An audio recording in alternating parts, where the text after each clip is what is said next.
In an ever-changing and ever-moving world, there is no such thing as being politically neutral. By being politically neutral and not engaging in politics, one ensures that the dominant modes of discourse and the dominant ideologies and the dominant state apparatuses remain in positions of power. Akin to riding on a train, the person who remains neutrally sitting allows the train to continually traverse along the tracks and direct itself towards a particular pre-planned destination. Therefore, if one does nothing, then they automatically admit that they are in agreement with how things are progressing and moving upon a particular political path. It is for this reason that Zizek often criticized Buddhism and other spiritual philosophies that call for people to remain passive, since it is that sense of passivity that allows the capitalistic system to remain intact. Giorgiani has noted how it is a sense of indifference and detachment that pacifies people, ensuring that they cannot push against their own oppression or exploitation, making them easier to mentally control. Mark Zuckerberg's comments on meditation come to mind. It's no surprise to see corporations embrace more spiritual forms of quote-unquote mindfulness, since having a calmer and more passive workforce ensures that workers not only remain passive, but end up producing a greater work output. It makes them more productive. To Zizek, what this mindfulness or spiritual form of enlightenment does is that while it calms many of the anxieties people feel, it does nothing to address the massive amounts of Marxist exploitation that are occurring against the working class, leaving them in a state of limbo, ensuring their continual enslavement. In short, it momentarily alleviates the pain, but does not get to the source of the problem, i.e., that which is causing the pain. To evolve to ride the tiger means to explore the chaotic mess of the modern world with a spiritually indifferent mindset, akin to the mindfulness we previously mentioned based on Buddhism and the Eastern traditional mindset as well as alchemy. To evolve, this would lead to an inner form of liberation, to become an aristocrat of the soul. In Taoist terms, we can relate this to Nidan, which is a form of inner or mental alchemy. Evola asks for one to be patient, riding the tiger, riding the chaos of the modern world, and biding their time for when the opportunity arises for them to emerge on top, all the while transforming themselves spiritually through tradition. This chaotic age we are in is compared to the Kali Yuga, which is the fourth stage of the Yuga cycle, and tends to represent the modern world of men. It represents spiritual and moral decline, where material pursuits eclipse spiritual ones. To surf the Kali Yuga is a common internet phrase one often finds in right-wing echo chambers, where one essentially rides the waves akin to a surfer, riding atop Evola's metaphorical tiger. We see a similar penchant for passivity and accelerationist thought as well. As Nick Land famously notes, tomorrow will ultimately handle or take care of itself.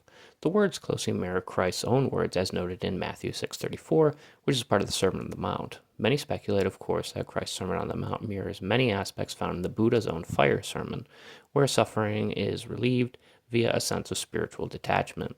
As Matthew 5:29 notes, it is better for one to lose a part of their body than to have their entire body burn in hell. Again, in the Buddhist mindset, desire is the source of all suffering, thus one must detach themselves from desire to lead a peaceful life. Christ notes that one need not to worry about tomorrow since God will provide for the future. To land, this God is replaced with the Fang Noumena, techno-capital itself, which infects us vampirically and turns us into it, adhering to Kant's noumenon and thus the will of the world. As noted in Matthew 6:9-13, which recites the Our Father prayer, Thy kingdom come, Thy will be done, on earth as it is in heaven. To land, one cannot fight the noumenal will as it manifests and works its way throughout the world. As such, there is no need to worry about tomorrow since the techno-god will provide, turning us into it, handling things on its own, operating transcendentally outside human influence. Needless to say, such passivity also ensures that people remain complacent in an ever-moving world, leaving them with the feeling that nothing they do will alter the flow of this train or tiger we are riding on. As we have previously noted, it is through the Antichrist and Gnostic forms of rebellion that revolutions occur, pushing man along the Promethean path of progress, immanentizing the eschaton as Vogelin noted. The Promethean path is not one of passivity. It involves stealing the god's fire from above so as to distribute to man below. While alchemical and spiritually enlightening, it is also action-oriented, both a physical and metaphysical form of revolt. It's akin to Adam and Eve eating from the forbidden fruit, where in certain Gnostic traditions the serpent comes across in the form of Christ himself, offering the gnosis or knowledge of Sophia needed for illumination. This knowledge would later come across in the form of the Marxist notion of class consciousness, which was successful in combating false consciousness. False consciousness, of course, stemmed from the working class's inability to notice or understand their own oppression, often blaming themselves for their systemically caused failures and shortcomings. As we noted before, ideology functions subconsciously, driven by the dominant mode of discourse, where our language is linked to our very cultural life. Since the working class would not even know how they were being exploited, being a slave to the dominant social ideals, how would they combat their very exploitation and oppression? Much like Eastern meditation or riding the tiger, one accepts the turmoil of the times, and in doing so, also accepts their own exploitation and oppression, keeping passive and turning inward instead of turning outward so as to foster change in the system itself. But a change in the self does not always result in a change in the world, unless enough people get on board through mass movement. By obtaining the necessary gnosis to obtain class consciousness, people could understand how they were being exploited, and via this understanding come to rise up in revolt akin to the Promethean rebel, where the Nietzschean Antichrist is he who embraces the will to power, escaping herd mentality and leading to the transvaluation of values. And while it is true that Nietzsche had his problems with Christianity, his thoughts on Christ remain complex, putting the majority of the blame on St. Paul, which is ironic considering Paul's ties to Gnosticism, and of course the church itself. Furthermore, though Marx noted how religion was akin to the opiate of the people, his thinking is Gnostically and eschatologically inclined, again as noted by thinkers like Jakob Taubes and Eric Voegelin. Conversely, despite his disdain for the material modern world and the rise of dehumanizing technology, as well as his admiration for Nietzsche, Evola's revolt against the modern world remains merely metaphysical, akin to a spiritual or cultural revolution. And though Evola fostered tradition and most likely hated the hippies due to their sense of decadence and lack of respect for traditional roles, being but a symptom of the modern world, it's not surprising to see him referenced by certain bands that originated in the 60s. The question then becomes, what is one to do in a world that is constantly moving? To ride the waves of the ever-flowing world means to passively wait for the times to change on their own, turning inward on oneself for peace of mind, a peace of mind that keeps one to a passive state. While one may not accept what is going on in the world, it is this passivity and complacency that allows the train to keep to its tracks, moving in an undisturbed direction, pushed along by those who remain in power, the top 1% echelons of society, men like Zuckerberg, who foster men to take up things like meditation, knowing that men who possess tranquility and peace of mind make such men easier to control and manipulate for capitalistic purposes.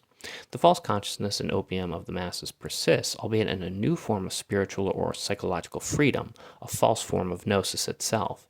The spiritual baby boomer hippies turned into materialistic yuppies in the end. Maya is a chronic illusion for the modern-day man, as Evola noted, and as Maya B. Chronic's cute name implies. For true gnosis is akin to the fall of man and the toppling of Babel's tower. It is akin to the Promethean punishment. It is akin to being outcast from Eden.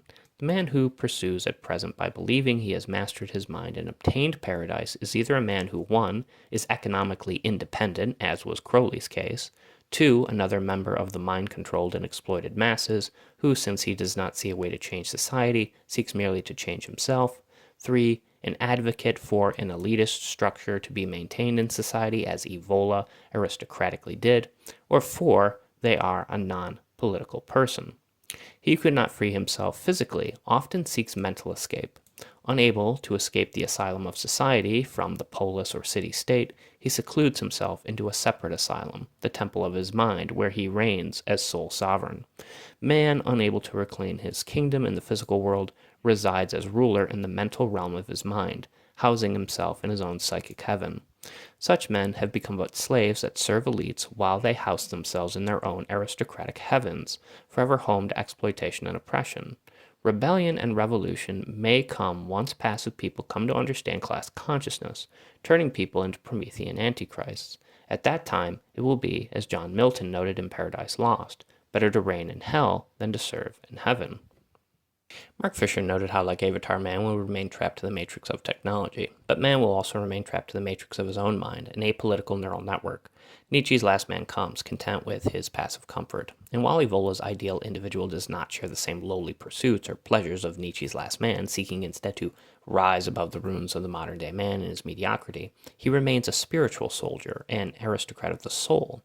Disgusted with the tiger on which he sits all the same. As his book's own title notes, it is a survival manual for the aristocratic soul. Such survival cannot be ensured for the physical citizen or the material man, however. To Evola, Marxism was, of course, a sign of spiritual decay, abandoning traditional idealism for modern materialism. Such is the distinction between the mind and body, between the spiritual and material, between the traditional and modern, between class and classlessness. Karl Marx, in other words, stood at Julius Evola's Antichrist, his satanic adversary. An Antichrist was, as Taubes noted, a badge Marx wore with the utmost honor. Those who embrace aristocracy often think that they will be the ones who end up ruling as kings or queens. But even Heidegger himself could not successfully become a philosopher king in Nazi Germany. Plato's concept of philosopher king is he who masters both philosophy and politics for the purposes of ushering in an idyllic city and age.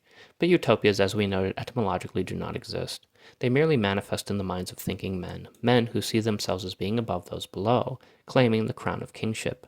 Such delusions keep men trapped to their own minds, and most men who do so will only go on to serve as slaves, thinking all the while that they have the aristocratic soul needed to become a philosopher king themselves.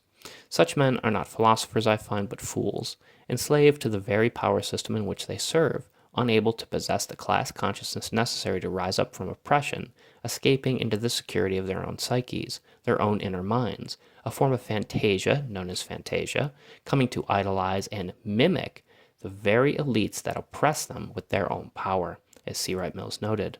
Such is the foolish philosopher's ultimate fantasy. As automation and big tech materialistically come from the minds, bodies, and souls of the modern-day man, how long can one hang on while riding atop this technological tiger? How long can the detached surfers wait for this nightmarish wave to break while the mundane world falls to waste? Though I agree strongly with Evola's critique of the modern world, showing how it has become a superficial and dehumanizing artifice, preventing man from true spiritual progress and from obtaining higher truths towards the absolute or transcendental, it must be noted that obtaining psychological control over chaos alchemically does little if one cannot also alchemically transmute the world itself. As Marx noted, the point of philosophy is not merely to interpret the world, but to change it. While Evola calls for a spiritual change in oneself, he passively leaves the world to waste away, for we have all been riding atop the tiger for some time. As such, to use the philosopher's stone solely for personal purposes and self-transformation, I find, should result in the public stoning of that philosopher for transformative socio-political purposes. Do we passively wait for the system to destroy itself, for the train to derail on its own, hoping something better will be reborn?